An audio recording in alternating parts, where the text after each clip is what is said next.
Hey, how's it going everyone? Teysind here. So I just wanted to wish everyone a Merry Christmas for 2025 as well as a Happy New Year.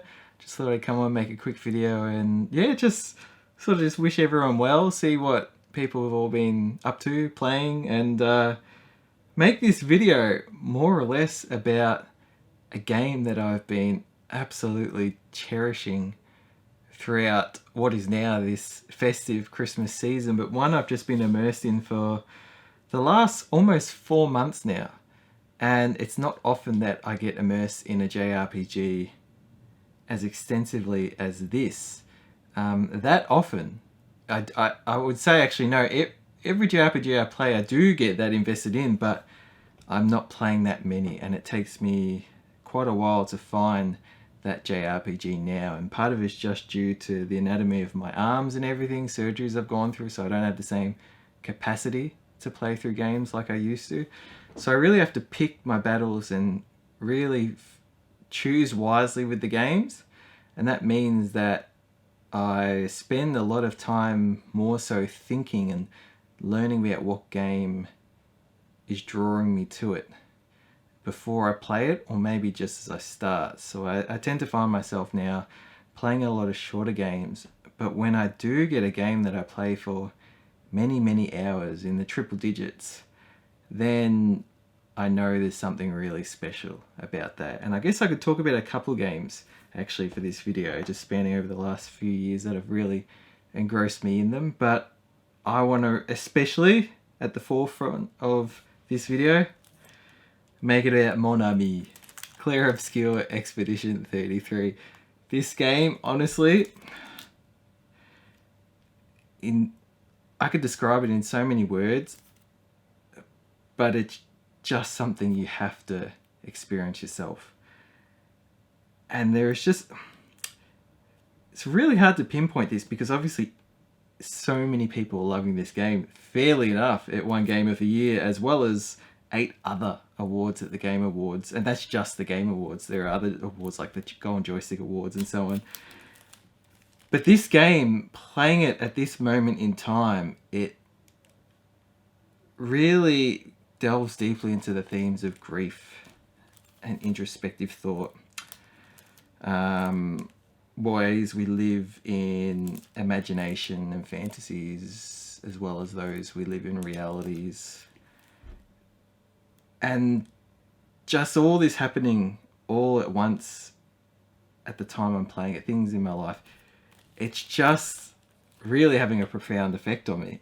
And I love everything about this game. It's not just one to experience for the story only, but also for the music, for the art, for the atmosphere, the level design. Everything immerses you in it in a way where you are experiencing the world in a way that makes me at least forget about playing and trying to beat this game as a goal or anything that I'm focusing on the time to get to the next one. It's really just something that is keeping me locked into it. I'm going back into this world every day, not to get away from any world, but to immerse myself in everything that it has to offer, everything that's sharing with me, that the developers created to share with all of us, and in a way that's really resonating with me. I find the voice acting immaculate, the acting itself, the nature in which they place cinematics. There is a part of the game where everything opens up like a PS1 RPG. You've just got the whole world accessible to you before you go off to that final confrontation, end part of the story. And there is so much to explore and discover. But it's not just an exploration of questing. It is really an expansion of the story. You discover your own at your own pace. The way that you go to certain places and then you may not be strong enough at all, then you find somewhere else and you are strong enough, but going through that it gets you stronger, and you keep going from place to place that you get to discover on your own and figure out where you can and can't go. But also as you're going through these journeys as the characters, there's story, really rich story built into it. You could be going through a place where there's just some dialogue with an NPC or so, and you're really just sort of going through a Dark Souls-esque style of discoverability. Enemies, where they're placed, maybe the names of the enemies, the designs of them in certain locations, matching certain elements of the environment. And then you'll get to one point and all of a sudden a cutscene will play out and there'll be some huge revelation. You're like, oh my gosh, I'm so glad that I found this place. I got strong enough to get into it and then stick through it, to which you just discover something magical about that. And I love that childlike nature of exploration. The reason I'm saying childlike, maybe that's not the right word, but the enthusiasm in the discovery, in the adventure, in the journey. And this game is very much a journey of characters, of dealing with losses, grief, how to handle that, those that protect others, those that are learning to protect themselves. And honestly, I really can't underestimate how special it is to me when I play a game that makes me not want to leave its world. And in recent times, there have been 2 other games that have made me feel that way in their own unique way. 3 other games. One was Final Fantasy 16, one was Tales of Arise, and the other one was Xenoblade Chronicles 1. Final Fantasy 16, I think I put 120 hours in. Tales of Arise, I put 154 hours in. And mind you, this is both excluding the expansions and DLC. And then Xenoblade Chronicles, I put 160 something hours in. And that's also excluding the Future Connected epilogue. And now with Clair Obscur, I'm going... Actually, no, I'll say there's one more. Ni no Kuni, Wrath of the White Witch. I put about 130 hours into that. There's something very special about that game as well. And I'd love to talk about all those games at different points in time. But for now, with Clair Obscur, I'm just about to hit the 100-hour mark, or I already have. And I'm still going back and finding what I can, because there are some bosses for anyone. So I'm doing the game on expert mode as my first playthrough, and there are just some bosses that are just whooping my behind.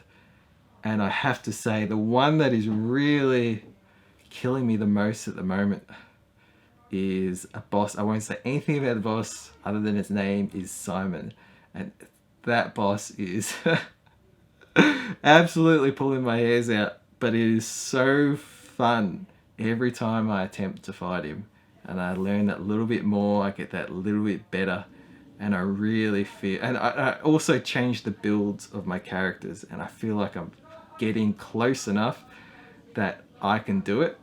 I could maybe swap around certain buffs and debuffs and stuff for the characters, and that's something I'd love to highlight too, the combat in this game. So not only is it a great experience of turn-based JRPGs with a very realistic proportion aspect of the characters to their environments when you're in those battles, but the way it combines real-time strategic elements like parries and dodges and perfect dodges and perfect parries, counters,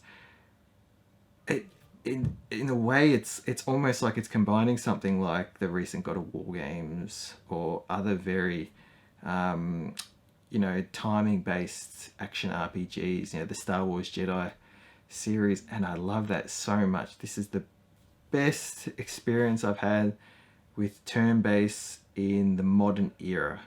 I'd say the best turn-based JRPG I've played from a combat perspective prior to this would be Final Fantasy X-2, and this has just taken it to another level for me, and that is exciting. And playing it with the DualShock the DualSense controller, the haptic feedback on it, it is so good. Or at least just the vibration, that the way they've built that into, you know, the attacks and everything. It's just, I love that immersive nature of it. And the way that you can build certain abilities onto the characters, and you have to be smart with sort of like I'll just say like the currency you have to use to equip these certain abilities.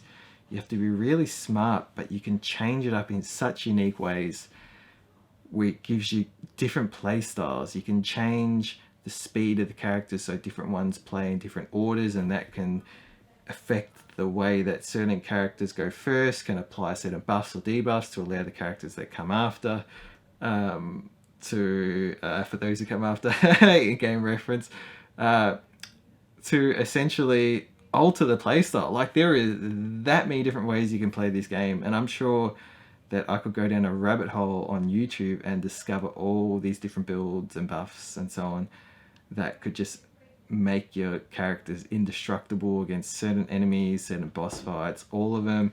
The way you can utilize different weapons and so on. You have to be so strategic with the way you manage their stats, and you increase their stats and everything. It's just like to have created something that could seem complicated but is really just complex, yet at the same time is learnable and is exciting to discover, is another element of magic to this game.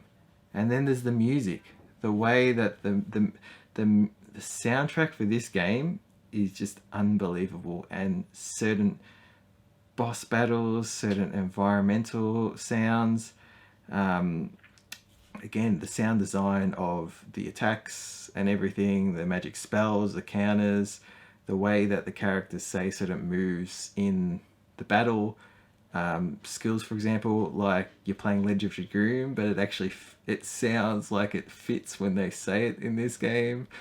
It is so great, and I can really see the inspiration for Lost Odyssey when it comes to combat, and that is another really special JRPG I've played further back in the past. That would have been pre-COVID, so the games I mentioned earlier, that's sort of the some post-COVID JRPGs, but Lost Odyssey was a game that really has stuck with me so much.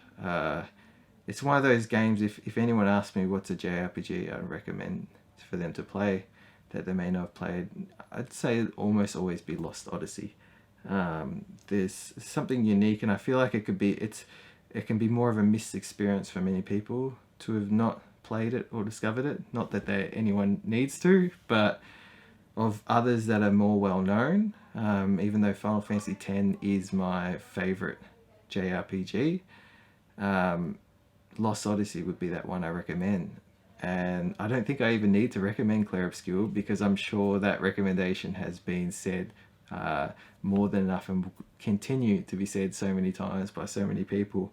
And I think to win Game of the Year is incredible, and it's not my place to really say like, is this game deserving of that game, because I haven't played the other games, so I can't speak to them. But I can speak to my experience of Clair Obscur, and as someone who is physically a bit more challenged when it comes to playing games now, just from an anatomical perspective, to be able to do everything I can to find a way and manage a way to invest my time in a game like this, really says a lot about how it makes me feel. And I would love to hear from anyone who has played it or is playing it what you think about this game. It could be directly about the mechanics of the game, it could be about the world, the story, the color palette. That's another thing, it's incredible, and I'm really glad they've got different color blindness modes. It's good that they've thought about so many different things with the game. Even the challenge factor of it, you know, what difficulty might any of you be playing it on? And yeah, just let me know how the game makes you feel. Is it something you're just finding just a joyful pleasure? Is it really invoking a heightened sense of emotions, introspective thought? I don't know, the philosophical nature of ways in which people deal with different experiences in their life.